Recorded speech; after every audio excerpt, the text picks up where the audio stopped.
मित्रांनो, या जगात हजारो प्रकारच्या स्वभावाचे लोक आहेत।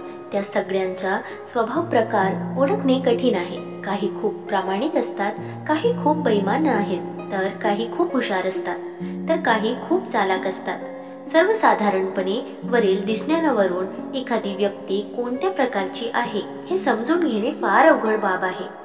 काही लोक त्यांच्या वरच्या हावभावांनी आणि बोलण्याद्वारे स्वतःला अतिशय सुंदर आणि सभ्य असल्याचे भासवतात। असे लोक सर्वसामान्य लोकांमध्ये देखील लोकप्रिय होतात। परंतु अशा लोकांपैकी काही लोकांचे आंतरिक हेतू अत्यंत कुटील असतात।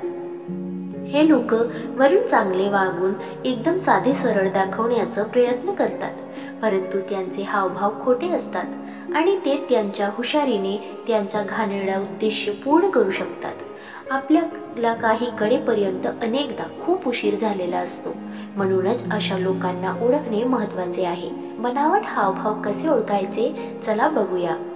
Number 1, eye contact. ही फसवणाऱ्या लोकांची सर्वात सोपी युक्ती आहे। संपर्कात आल्यानंतर हळूहळू तुमच्याशी आय कॉन्टॅक्ट साधतील आणि बराच वेळ तुमच्याकडे टक लावून पाहतील। तुम्ही त्यांना स्पेस देत आहात हे लक्षात आल्यानंतर तुम्हाला ते फसवण्याचा प्रयत्न करू लागतात।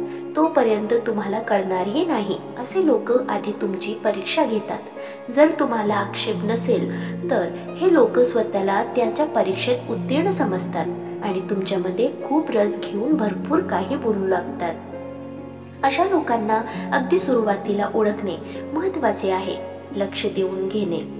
काही लोकांना आपले लक्ष त्यांच्याकडे जावे असे वाटते, यासाठी हर तऱ्हेचे मार्ग अवलंबले जातात। यासाठी कधी कधी तो त्याचा शक्तीचा वापर करेल आणि कधी कधी तो तुमच्या परोपकारी बनण्याचा प्रयत्न करेल।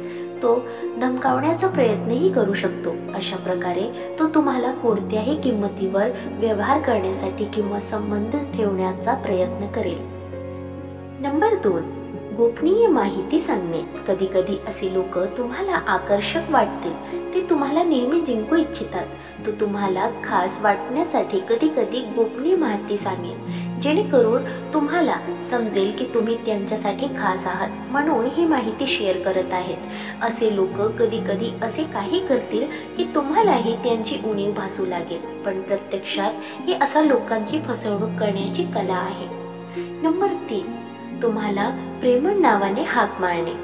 असे लोक तुम्हाला प्रेमळ नावाने हाक मारतात, जेणेकरून तुम्हाला समजेल की तुम्ही त्यांच्यासाठी खास आहात। त्याला आपले काम चांगले कसे करावे हे माहीत आहे, तर तो कसा तरी तुमच्या घराचे नाव शोधून तुम्हाला त्या नावाने हाक मारेल। ही एक रणनीती आहे, त्यामुळे अशी फसवणूक टाळा। नंबर 4, कौतुक करणे। असे लोक नेहमी कोणत्या ना कोणत्या कारणाने तुमचा उपयोगी येण्याचा प्रयत्न करतात। बऱ्याचदा असे लोक तुमचे अगदी छोट्या कामासाठीही कौतुक करतात। उगीच तुम्हाला हरभऱ्याच्या झाडावर चढवण्याचा प्रयत्न करतात। तर मित्रांनो, हे होते आजचे सुविचार। तर तुम्हाला हे सुविचार कसे वाटले कमेंट करून नक्की सांगा आणि व्हिडिओ आवडल्यास लाईक शेअर करायला विसरू नका। आणि अशी छान छान कथासाठी आणि सुविचारासाठी चॅनलला सबस्क्राईब नक्की करा। धन्यवाद।